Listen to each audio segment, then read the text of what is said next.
So one of the things I wanted to talk to you about was some more information about arousal and excitement, okay?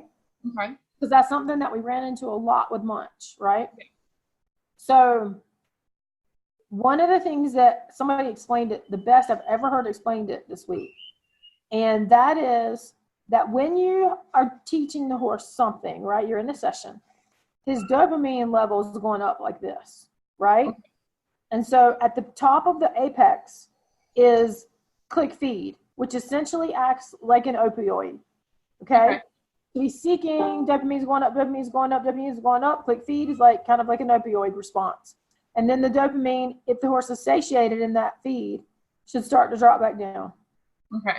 Right? And then you're working and he's seeking, and then it can go back up, and then, you know, like that. Well, so what happens hormonally, we don't totally understand everything. Science hasn't proven it all yet. But what we do know is that if the horse is not satiated enough, so we're going up, up, up, up, up, we hit the click feed point, but the horse only gets a little satiated.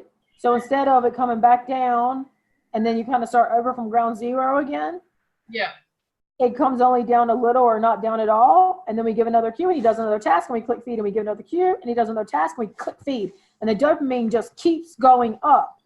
Okay. Right? And so that is what causes, we think, and the best the science can determine at this point, that is what causes the excitement that can lead to over-arousal. Okay.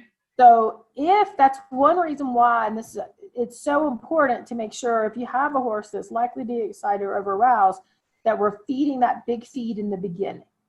Right. Right? So it allows you to use the click chew moment for sure. But that science that I just explained to you, if you saw it drawn out in a graph, it's so clear. I can picture it.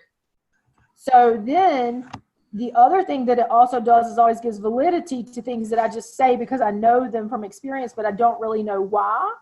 Mm-hmm. And that is when I say, if you want the horse to be calmer, you know, give it the big feed in the beginning and then taper it.